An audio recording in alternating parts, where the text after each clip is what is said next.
This week's episode of our show has been sponsored by Dungeon Fog. Dungeon Fog's web-based map-making platform is perfect for any dungeon master looking to create their own custom maps. Using Dungeon Fog, you can create gorgeous homebrew battle maps from multi-level dungeons to natural environments and much, much more. You can export high-res maps to print or use on a virtual tabletop, or even send a Fog of War version to a TV or projector. A premium subscription includes over 3,000 high-resolution map-making assets with dozens more added every month.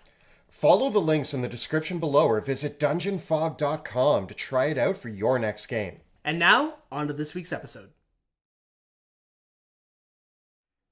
Greetings, my name is Monty Martin. And I'm Kelly McLaughlin. And we are the Dungeon Dudes. Welcome to our channel where we cover everything Dungeons & Dragons, including advice for players and guides for dungeon masters. We upload new videos on Tuesdays and Thursdays, so please subscribe to our channel so that you never miss an episode. Consider this common situation that happens at game tables all the time. It's the midst of an amazing encounter. Spells, attacks, magic are all flinging around. And in the midst of this, a player comes up with an improvised action. They want to try it, something new and unique. Perhaps your player comes up with some sort of cinematic or daring stunt.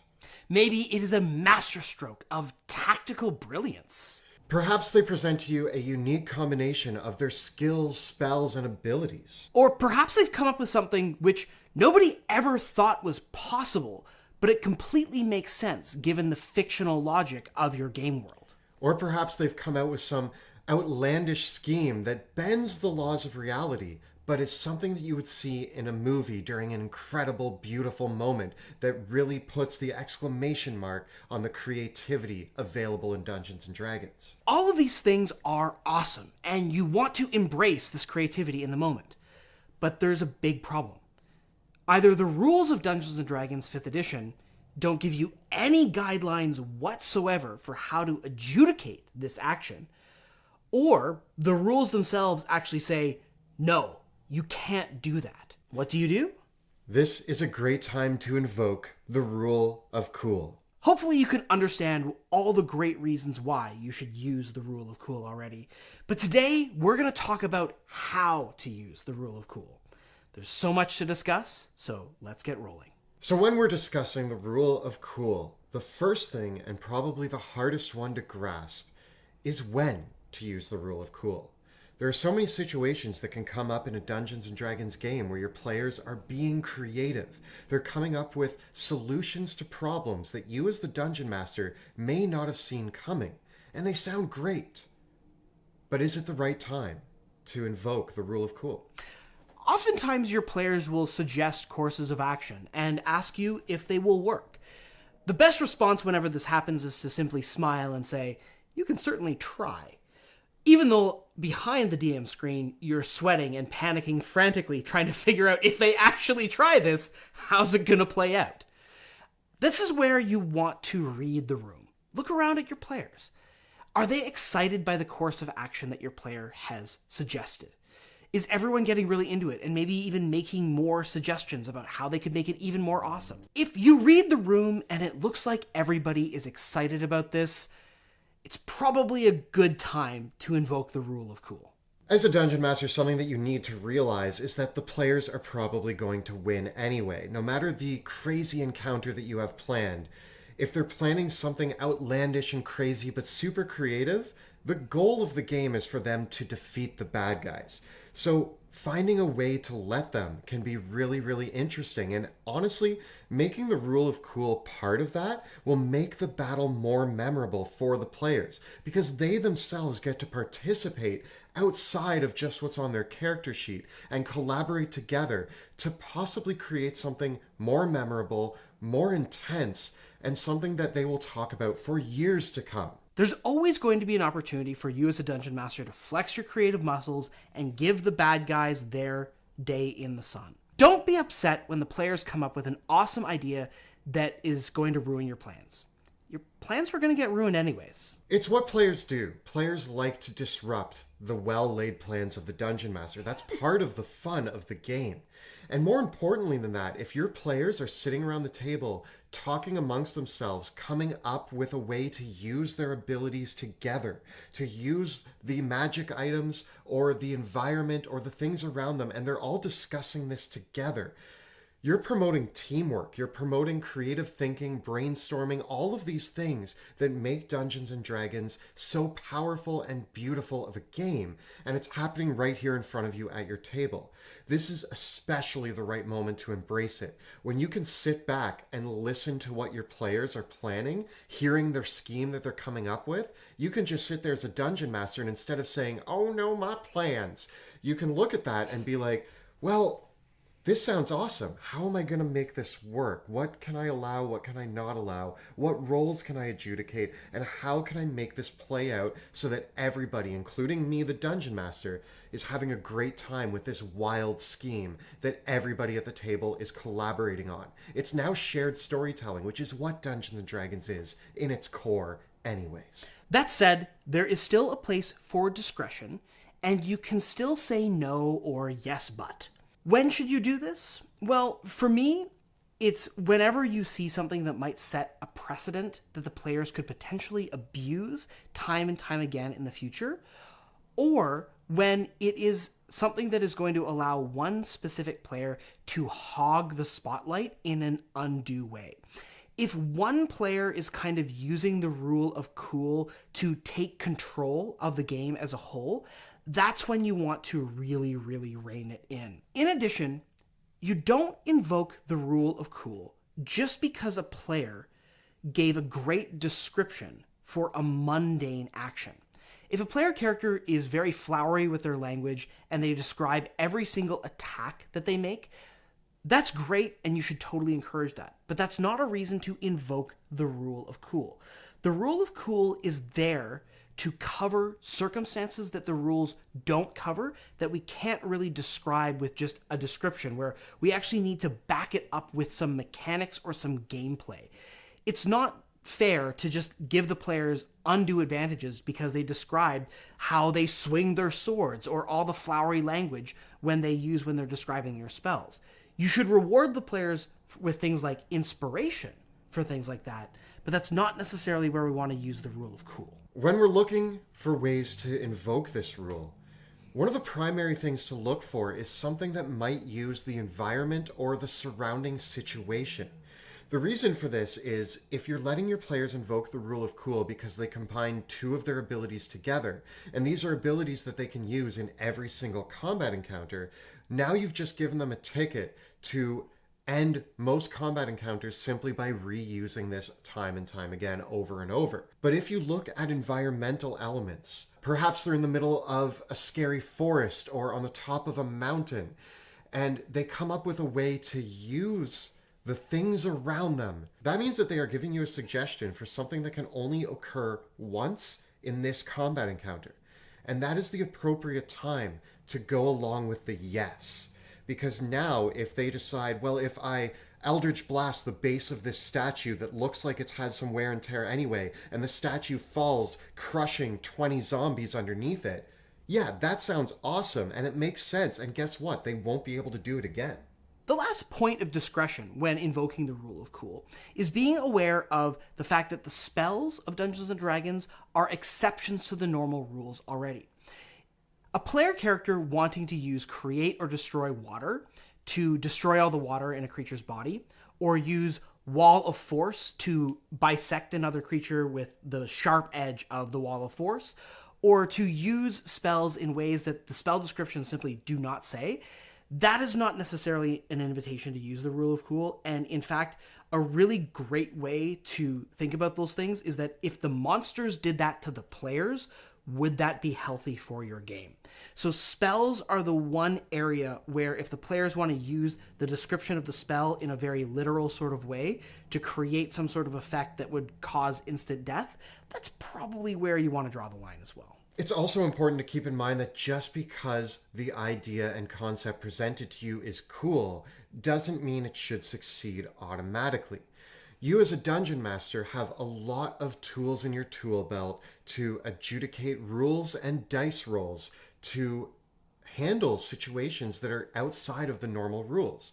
What skill check might the players need to make? What might they have to do? Is there an acrobatic feat or an athletics roll that's needed? Do they need to use their intelligence or their wisdom in some way to accomplish the task? By getting your players to have dice rolls involved with this, you as the dungeon master get to implement the rules to dictate whether the outcome will be extremely successful, moderately successful, or a complete failure. And then you get to proceed in that manner. But this stops the rule of cool from becoming a powerful instant kill scenario and turns it into part of the game of Dungeons and Dragons. You can always set the DC that the monster has to get to survive the player's ingenuity by taking 8 plus their proficiency modifier, plus the player's spellcasting ability modifier, or maybe their strength or dexterity score, depending on if it's a physical action, and then using that as the baseline of the roll. And that way, the player's creativity is still embraced, but the stakes still exist, and fate is still something that play has a say. By involving things like skill checks, attack rolls, and saving throws, in the process of implementing the rule of cool, you keep the rule of cool grounded in the shared rules of Dungeons and Dragons, and actually make the rule of cool something that is way more legitimate, rather than just a fantastic thing that happened and the players automatically succeeded. Using the rule of cool is very open-ended, but there are some essential tools in the Dungeon Master's Guide and other source books that you can use to help you out. On page 249 of the Dungeon Master's Guide, we have some really handy tools like the improvised damage table and the damage severity and level table. These can both be used in incredibly useful ways to implement into the rule of cool. These are often printed on many Dungeon Master's screen, and these are basically the codified version of the rule of cool in the Dungeon Master's Guide. Another great tool for your tool belt is to use something like the Wild Magic Surge table for something that maybe the players are messing around with magical entities or things of that nature, a supernatural element. And if they're trying to come up with a creative way to implement magic, then having a Wild Magic Surge is actually a great way to add some randomness and some creativity into that moment for the players as well. The Wild Magic table is a great way to add risk and consequences to any sort of improvisation the players might come up with using with spells. And that is a core element that should always be at play when you are using the rule of cool, is what is the risk? What is the risk that the players are taking? And if you are going to put it to the roll, if they want to do something really, really cool, what are the consequences if they don't pull it off? And that's where adding the dice back into the equation makes the rule of cool something that really sizzles at the table.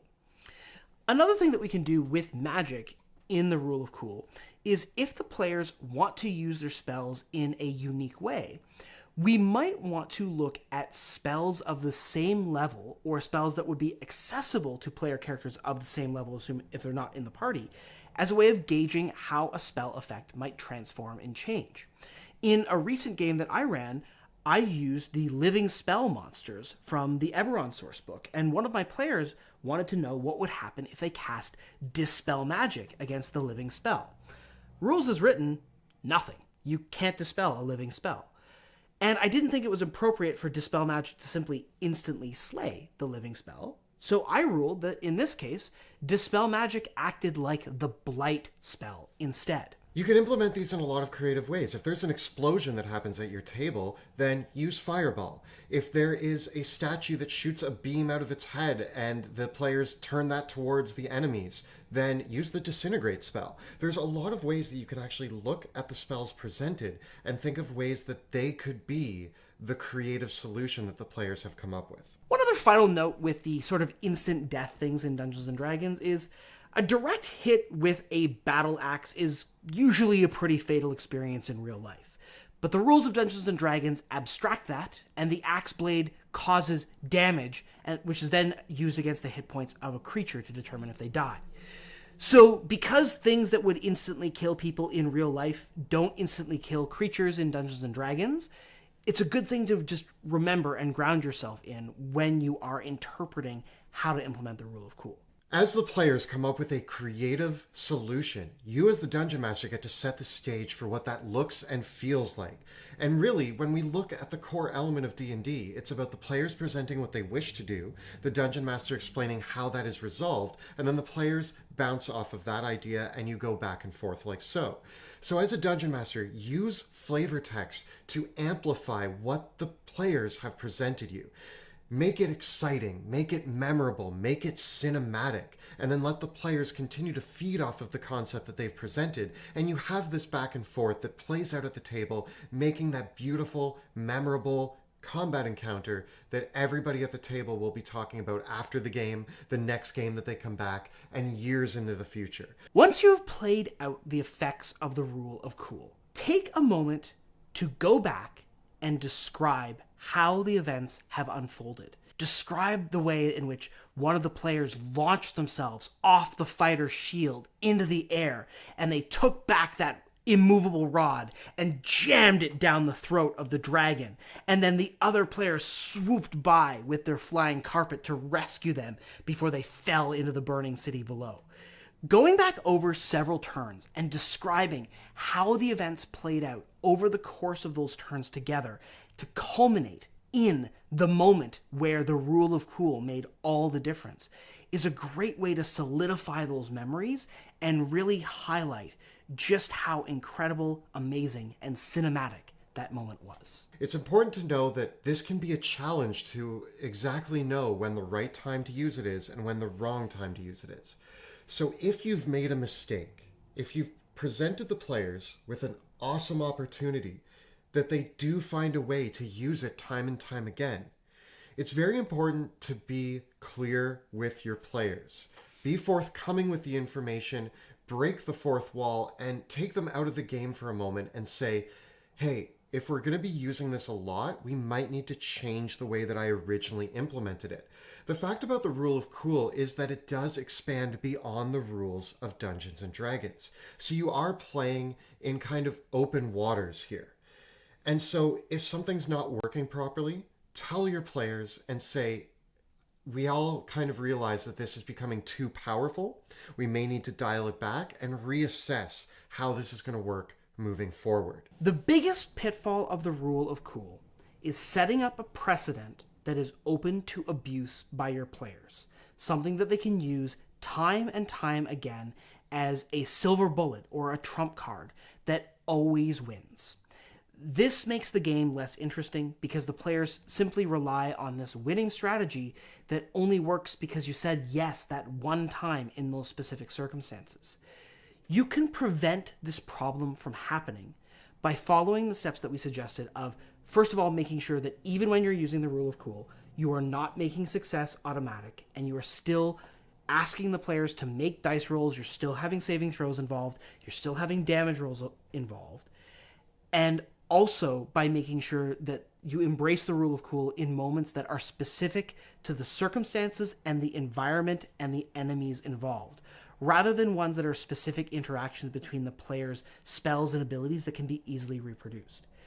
That said, if you have created a precedent at your table and it is becoming a problem, the only solution to that is to simply ask your players, hey, I made a mistake with the ruling here.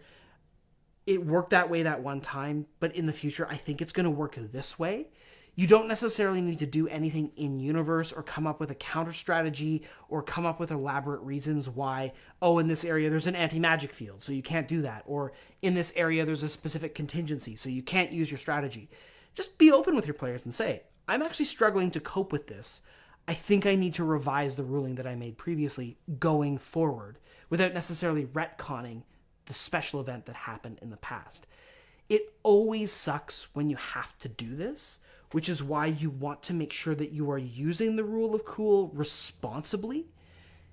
And hopefully the strategies that we discussed today will help you do that in your games so that you can keep the good times rolling without all the problems and the baggage that the rule of cool can create as an unintended consequence. In Dungeons & Dragons, we heavily support using the rule of cool. Like we said, this can be the most memorable moments of any campaign or adventure that you have set before your players, because the players and you get to experience the beauty of the shared storytelling that Dungeons & Dragons offers. But at the same time, we do like sticking to the rules when it's applicable. And we need to remember that Dungeons & Dragons is a game, and the rules allow it to be that.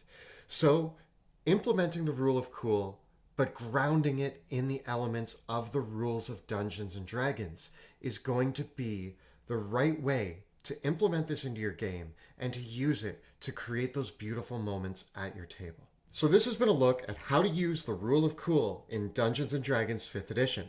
Tell us about your most epic rule of cool moments in the comments below. The videos that we create on our channel are made possible thanks to the generosity of our Patreon supporters.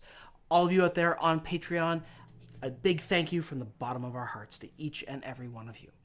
If you enjoy the work that we create here on YouTube, please consider joining our Patreon community. You can find out how by following the links in the description below. And don't forget to check out our live play Shadows of Drakkenheim, which airs Tuesday nights at 6 p.m. Eastern at twitch.tv/dungeon_dudes. And you can find all the previous episodes of that campaign right up over here. We've got plenty more tips for Dungeon Masters running games of 5th edition D&D right up over here. Please subscribe to our channel so that you never miss an episode. Thank you so much for watching, and we'll see you next time in the dungeon.